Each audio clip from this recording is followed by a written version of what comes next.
지난 한 6월 달에 이런 주제가 있었습니다. 제대로 마신 김칫국의 기억. 이 말의 뜻은 뭔가 당황스러운 일을, 또 황당한 일을 당했던 그런 기억이 있는가 물어보는 내용입니다. 제목이 이런 거였습니다. 좋아하던 남자가 이런 내용들이 한 몇 가지가 있었는데 그 중에 한 몇 가지를 소개하려고 합니다. 좋아하던 남자가 어떤 프로포즈를 받고 싶냐고 물었습니다. 저는 도로 한복판에서 장미꽃과 반지를 받고 싶다고 답했죠. 그 사람 그 프로포즈를 제 후배에게 했답니다. 좀 김칫국을 마신 것 같습니까? 또 하나 이런 내용이 있습니다. 오랜만에 우연히 만난 친구, 전화도 자주 하고 선물을 들고 집까지 찾아오기에 나를 좋아하나 싶었는데 결국 보험 하나 들어달란다. 혹시 여러분 중에 그런 사건이 있나요? 샤랄라 원피스를 차려입고 새 가방까지 든 날이었다. 지하철에서 아가씨 애타게 부르는 소리에 내가 아가씨로 보이나 싶어 저요? 하니까 아저씨 왈, 아니 아줌마 말고 저 아가씨, 이걸 떨어뜨렸잖아. 때론 우린 기대했던 것과는 다른 결과들을 보고 당혹스럽기도 하고 힘들 때도 있습니다. 그렇기에 우리가 기대하는 것이 많으면 많을수록 실망도 커지고, 실망이 커지면 상처와 아픔이 많아집니다. 여러분 중에 혹시 오늘은 다른 교회 목사님이 오셨으니까 뭔가 다른 기대를 하고 계시다면 실망이 클 겁니다. 실망을 내려놓으시고 기대를 내려놓으시고 오직 하나님만을 바라보는 시간이 되기를 바랍니다. 우리의 기대는 오직 주님밖에 없음을 다시 한번 고백하면서 말씀으로 우리가 함께 들어가도록 하겠습니다. 여러분, 오늘 우리가 함께 나누게 되는 이 본문은 사도행전 7장의 마지막 부분에 등장하는 그런 아주 중요한 구절들이 담겨 있습니다. 우리가 사도행전 7장 전체를 살펴보진 않았습니다. 그러나 여러분 잘 아실 겁니다. 사도행전 7장은 산헤드린 공회 재판에 선 스데반이 그들을 향해서 변론하는 내용으로 담겨져 있습니다. 스데반은 그 법정에서 참된 성전과 율법이 무엇인지에 대해서 변론합니다. 그리고 그에게 닥쳐온 죽음으로 마무리하는 것이 오늘 본문의 내용입니다. 어떻게 보면 그의 죽음에 대한 자세한 묘사가 담겨져 있죠. 그렇다면 오늘 그 죽음이 우리에게 어떤 의미로 다가올 것인가 라는 것을 함께 보려고 하는 것입니다. 제가 어렸을 때 여러분들의 교회가 장로교회인 것처럼 장로교회를 다녔습니다. 제가 고등학생 때였는데 학생부 예배를 드린 후에 흩어져서 공과 공부를 하는 시간이 되었습니다. 그때 저희 반을 맡고 계시던 공과를 담당하던 선생님이 학생들에게 이런 질문을 하신 것이 기억이 납니다. 너희들에게 만일 나쁜 사람이 와서 예수를 믿으면 죽이고 예수를 안 믿으면 살려준다라고 하면 어떻게 하겠니? 이렇게 물어보셨을 때 돌아가면서 이제 답변하는 시간이 됐습니다. 제 차례가 되어서 자신 있게 이렇게 대답했습니다. 나는 부인하지 않을 거예요. 예수 믿는다고 말할 거예요. 그런데 시간이 지나면 지날수록 그때의 질문을 만일 오늘 제게 다시 정직하게 묻는다면 저는 뭐라고 답을 해야 될지 자신이 없습니다. 오늘 스데반의 죽음이 말하는 것이 바로 이것입니다. 한 사람의 죽음, 그리고 그 죽음으로 인해서 닥친 환난과 핍박이 오늘 우리의 삶에 있다라는 것입니다. 그리고 그 닥쳐있는 환난과 핍박을 통해서 오늘 우리는 어떤 관점으로 어떻게 살아가야 하는 것인가, 특히 포스트 모더니즘과 세속주의에 물들어 있는 정치와 경제와 사회와 문화와 우리가 살고 있는 이 모든 땅에서 주님은 오늘 우리에게 무엇을 말씀하기를 원하시는가? 여러분, 이 질문을 여러분 마음의 각자에 남겨두시고, 그리고 질문이 오늘 우리를 어떻게 인도하고 있는지를 함께 확인하면서 주님께 응답하는 시간이 되기를 바랍니다. 먼저 본문의 이해를 위해서 여러분 스데반의 죽음의 현장으로 다시 한번 돌아가 볼까 합니다. 54절에서 스데반을 대적했던 그 무리들의 모습을 아주 상세하게 묘사하고 있는데 뭐라고 기록되어 있는지 한번 봅시다. 그들이 이 말을 듣고 마음에 찔려 그를 향해 이를 갈거늘. 9절 그대로만 보면 스데반의 변론을 들었던 그들에게 찔림이 있었다는 것이죠. 이를 부득부득 갈았다는 것입니다. 그런데 이 표현은 단지 우리가 잠을 자다가 이를 가는 그 정도의 이를 가는 것이 아닌 것을 우리가 알 수 있습니다. 이곳에 쓰인 동사인 부르코라고 하는 동사는 본래 물어뜯다라는 동사입니다. 이 동사는 사람에게 쓰여진 것이 아니라 맹수와 짐승에게 쓰여졌던 그런 단어였습니다. 그리고 이 동사는 미완료 형태로 기록되었는데 이것은 뭐냐면 과거에 시작된 어떤 행동이 지금까지 이어져 있는 것을 얘기합니다. 다시 말씀드리면 그들이 스데반의 변론을 듣고 있었을 때 마치 그 이야기를 들으면서 분노에 찼던 시간이 계속 진행되었다는 것을 얘기한다는 것입니다. 스데반이 말하고 있는 내내 그들의 생각과 마음을 자극하는 강한 찔림이 계속됐고 매우 격한 분노와 살기를 가득 담고 스데반을 죽이려 했다는 것입니다. 어쩌면 스데반의 변론이 더 이상 진행될 수 없었던 것은 그들의 이 같은 분노가 표출되었기 때문이라고 여겨집니다. 그 타오르는 적개심을 가지고 57절로 그들의 행동을 옮깁니다. 그들의 행동이 어떻게 기록되어 있습니까? 그들이 큰 소리를 지르며 귀를 막고 일제히 그에게 달려들어. 스데반의 변론을 들자 그 무리들에게는 강한 찔림이 있었다는 것이고 더 이상 스데반의 얘기를 듣고 싶지 않았습니다. 아니 귀를 막았습니다. 그리고 큰 소리를 지르며 달려들었습니다. 결국 성 밖으로 내쳐진 스데반은 그들 앞에서 숨이 끊어질 때까지 돌팔매질을 당해야 했습니다. 여러분 아십니까? 이 산헤드린 공회의 이 재판은 법정의 효력이 없다는 것을, 다시 말씀드리면 당시 로마 제국의 지배에 있던 유대인들에게는 사형 집행권과 판결권이 없었습니다.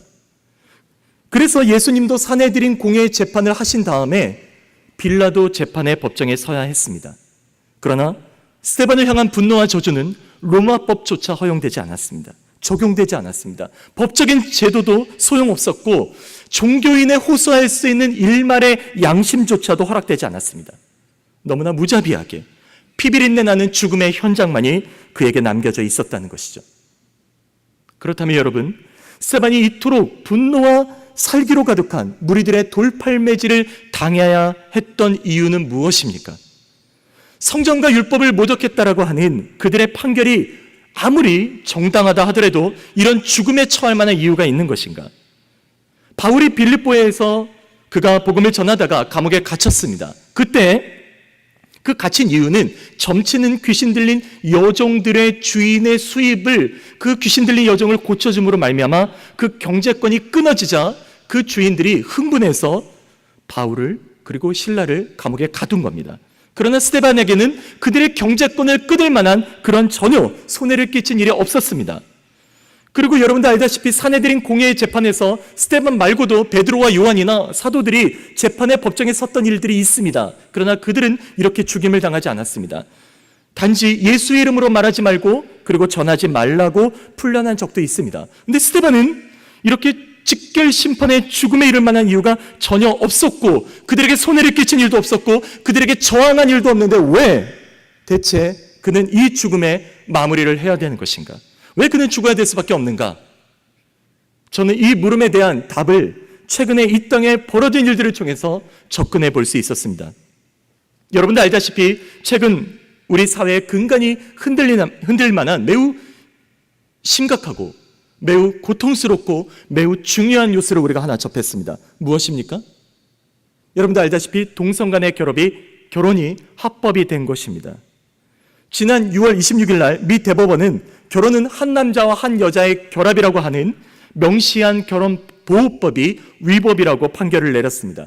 최근 제가 접한 자료에 의하면 현재 미국에서 동성 결혼을 합법화한 주는 12개 주입니다. 그리고 거기에 워싱턴 DC까지 하면 13개가 되겠죠.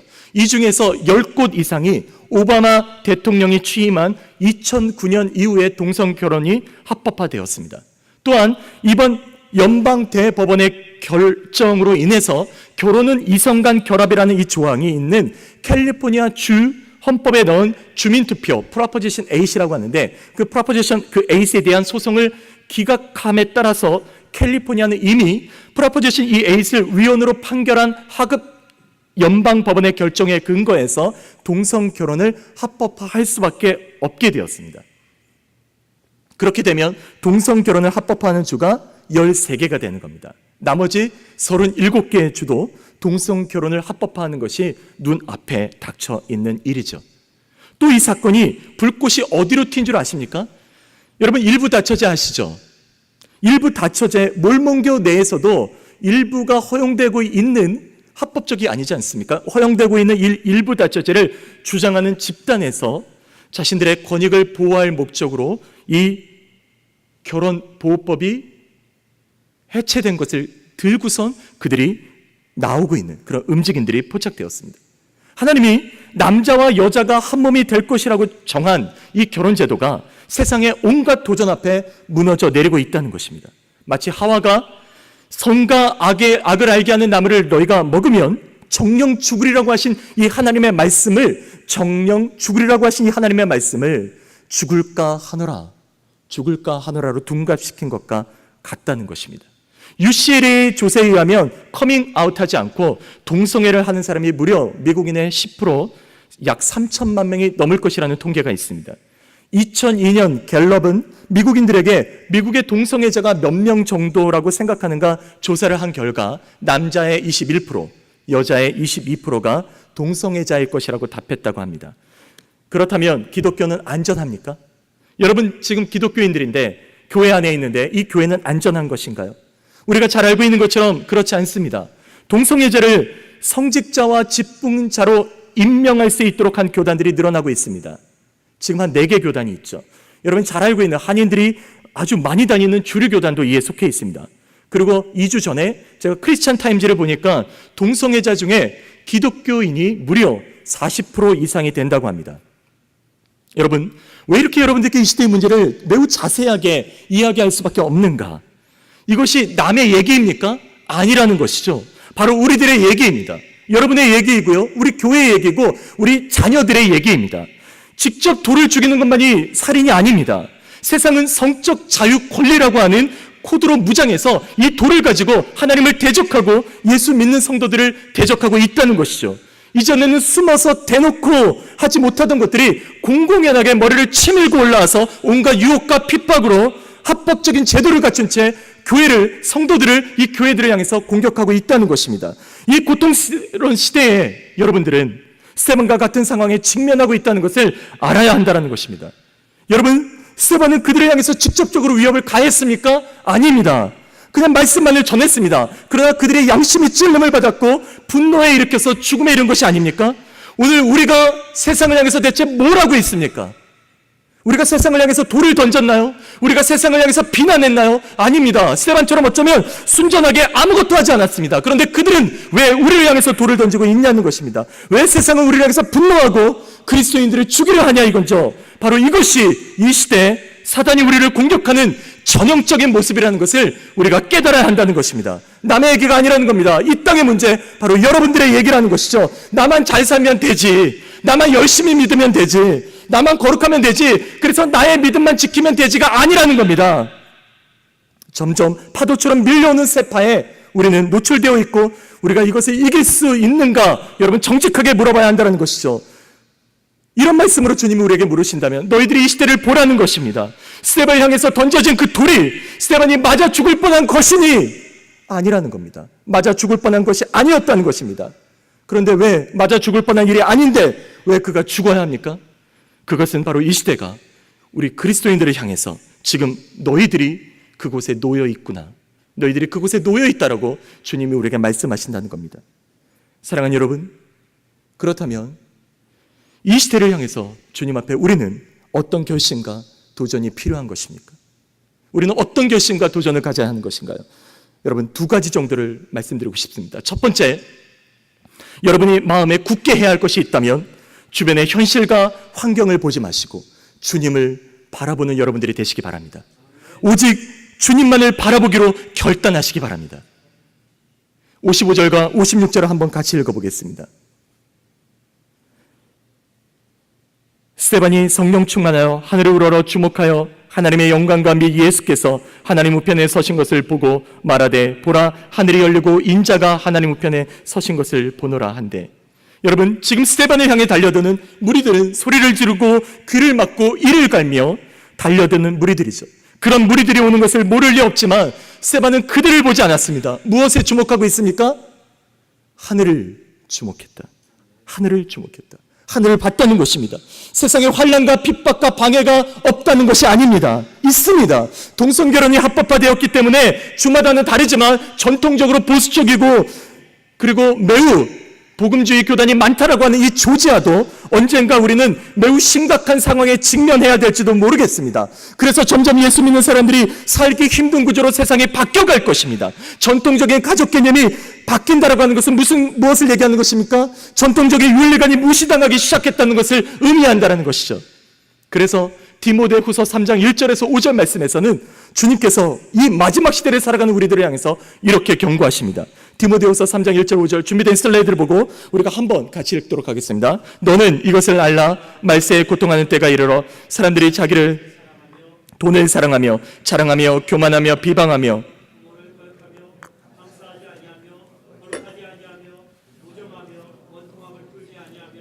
모함하며 절제하지 못하며 사나우며 선한 것을 좋아하지 아니하며 배신하며 조급하며 자만하며 쾌락을 사랑하기를 하나님 사랑하는 것보다 더하며 경건의 모양은 있으나 경건의 능력은 부인하니 이 같은 자들에게서 내가 돌아서라.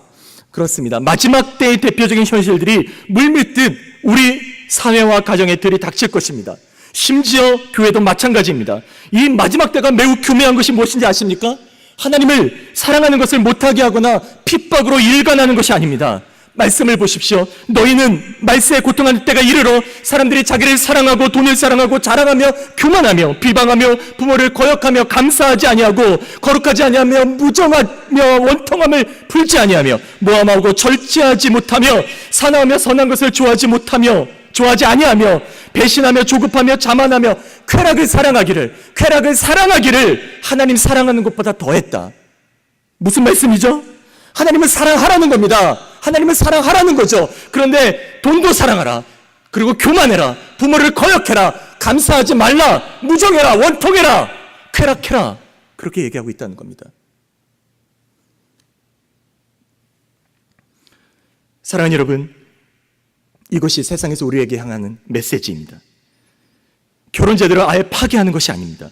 결혼을 마음껏 하라는 겁니다. 너희들 멋대로 하라는 겁니다. 남자와 남자가 결혼하라는 것이고요. 여자와 여자가 결혼을 하라는 것입니다. 그리고 동물하고도 결혼하라는 겁니다. 이것이 성경이 경고하고 있는 메시지입니다. 오늘 이 시대 앞에서 우리 교회와 성도들이 어떤 도전에 직면한 것입니까? 여러분, 절대적인 가치관과 기준이 모호해지고 있는 이 시대에 절대적인 것을 상대적인 것으로 바꾸는 시대의 도전을 여러분 기억하십시오. 이 땅에 절대적인 가치관과 도전들이 무너지고 있을 때 여러분 외면하지 마십시오. 여러분의 마음에 기억하시기 바랍니다. 여러분, 이스라엘 백성들이 어떻게 했습니까? 그들은 하나님도 섬기고 그리고 우상도 섬기지 않았습니까? 이 시대에 우리에게 이렇게 도전하고 있다는 것입니다. 이전에는 나만 거룩과 경건을 지키면 됐지만 이제는 더 이상 그렇지 않습니다. 세상은 집단적으로 우리를 향해서 몰아붙이는데 우리는 너무 무기력하게 있지 않습니까? 여러분, 이 고민을 함께 나눌 수 있게 되기를 바랍니다. 그리고 오직 이러한 시대에 하나님만을 주목하는 우리 모두가 되기를 바랍니다. 하나님만을 주목하며 하나님만을 바라보며 이 땅을 살아가는 우리에게 매우 고통스럽고 힘든 일이 닥친다 할지라도 하나님을 더 사랑하기를, 내 행복과 내 물질과 내가 갖고 있던 어떤 소유보다 하나님을 더 사랑하기를 결정하는 엘림교회 성도 여러분들이 되시기를 바랍니다. 우리가 주목해야 하는 것은 이 답밖에 없습니다. 오직 하나님밖에 없습니다. 스데반이 죽음 앞에서 하나님을 주목하며 하나님의 영광과 예수님의 하나님 우편에 서신 것을 본 것처럼 이 땅의 성도들도 세상 앞에서 하나님만을 주목하며 하나님의 영광과 예수님의 그 은혜에 동참하는, 참여하는 성도들이 되시기를 주님의 이름으로 축복합니다. 두 번째로 이 시대를 향하신 주님의 메시지는 믿음의 사람은 용서하기를 선택한다는 것입니다. 믿음의 사람은 용서하기를 결단하는 것입니다. 첫 번째보다 아멘이 적군요. 항상 이 질문 앞에 서면 제 자신조차도 자유롭지 못할 때가 많습니다. 그러나 분명히 해야 될 것은 용서를 내가 해야지, 내가 사랑해야지라고 결정하는 것은 내게 권한이 없다는 건 아십니까? 용서는 하나님만이 우리에게 베푸시는 은혜입니다. 때로는 힘들죠. 어렵죠. 그러나 용서는 하나님이 우리에게 주신, 그거를 받아들이기만 하면 하나님이 역사하시는 거라는 것을 여러분 기억하셔야 됩니다. 다시 한번 말씀으로 돌아가면 59절과 60절 한번 보십시오. 같이 한번 읽어보도록 하겠습니다. 그들이 돌로 스데반을 치니 스데반이 부르짖어 이르되 주 예수여 내 영혼을 받으시옵소서 하고 무릎을 꿇고 크게 불러 이르되 주여 이 죄를 그들에게 돌리지 마옵소서. 이 말을 하고 자니라. 스데반을 향해서 날아온 돌이 스데반을 향해서 질주합니다. 그리고 마침내 그는 죽음의 현장에서 무릎을 꿇을 수밖에 없었습니다. 그러나 그가 무릎을 꿇으며 주님께 외치며 마지막 숨을 거둡니다. 주여 이 죄를 저들에게 돌리지 마옵소서. 주여 이 죄를 저들에게 돌리지 마옵소서. 정말 이해할 수 없는 기도입니다. 저는 정말 이해할 수 없었습니다. 그리고 왜 그렇게밖에 할 수 없었는지 알 수가 없었습니다. 스데반이 그들을 용서해달라고, 그들의 죄를 돌리게 말아달라고 하는 이 죽어가는 상황과 전혀 맞지 않다라고 얘기할 수밖에 없었습니다. 그런데 생각해보면, 그런데 성경에는 이렇게 일반적인 상식을 뛰어넘는 사람들이 여러 명 있다는 것을 알게 됐습니다. 그 중에 한 사람이 모세입니다. 모세도 이런 일을 겪습니다. 어떤 사건입니까? 모세가 시내산의 말씀을 받으러 올라간 후에 광야에서 백성들은 모세가 내려오지 않자 두려워하기 시작합니다. 그래서 아론을 찾아가서 우리에게 신을 보여달라고 얘기하죠. 그때 그들이 아우성을 칠 때 그들에게 금을 내놓으라 할 때 그 내놓은 금을 가지고 금 송아지를 만들어서 춤을 추고 경배합니다. 이런 그들을 향해서 하나님이 진노하기 시작하시는데 무려 3,000명 가량의 사람들이 죽임을 당합니다. 그때 모세가 주님께 이렇게 기도합니다. 슬픕니다, 주님. 이 백성이 자기들을 위하여 금신을 만들었습니다. 큰 죄를 범했습니다. 그러나 이제 그들의 죄를 용서하여 주십시오. 그렇지 아니하신다면, 그들의 죄를 용서하지 아니하신다면 원하건대 주께서 기록하신 책에서 내 이름을 지워 버려 주옵소서. 스데반이 자신이 지금 돌에 맞아 죽어가면서도 무리들의 죄를 용서해달라고 기도했던 것처럼 모세도 그들의 죄를 용서해달라고, 그리하지 않을 것 같으면 내가 기록된 생명책에서 나를 지워달라고 하는 그런 고백을 드리고 있습니다. 그리고 또 한 사람, 바울이라는 사람이 있습니다. 그는 이방인의 사도라고 불렸습니다. 그런데 이방인의 사도라고 불린 그가 자신의 민족을 위해서 이렇게 기도하는 장면이 로마서 9장 2절에 기록되어 있습니다. 나의 형제 곧 골육의 친척을 위하여 내 자신이 저주를 받아 그리스도에게서 끊어질지라도 원하는 바로라. 내 자신이 저주를 받아 그리스도에게서 끊어질지라도 내가 원한다. 스데반이나 모세나 바울이나 이들이 정말 미치지 않았다면 이렇게 기도할 수 있었겠습니까? 맞습니다. 그들은 미쳤습니다. 오직 주님께 미쳤습니다. 그들은 미칠 정도로 아름다운 하나님의 영광을 본 사람들입니다. 특히 스데반은 그 죽음의 현장에서 하나님의 영광과 서서 자신을 지켜보시는 그리스도의 영광을 보았습니다. 그리고 그 찬란한 하나님의 그 나라의 영광에 도달하지 못하는 인생들을 볼 때 그들을 구원해달라고, 그들을 용서해달라고 간절히 기도하는 마음을 가질 수 있었습니다. 자신을 죽이고 멸망의 길로 치닫고 있는 그들을 향해서 주님께로 인도하기 위해 믿음의 선배들은 자신의 생명을 걸면서까지 용서해달라고 하는 간절한 울부짖음을 드렸습니다. 물론 말씀드린 대로 결코 용서는 내가 할 수 있는 것이 아닙니다. 다른 사람에게 핍박을 받고 상처를 깊이 받았는데 내가 어떻게 용서할 수 있겠습니까?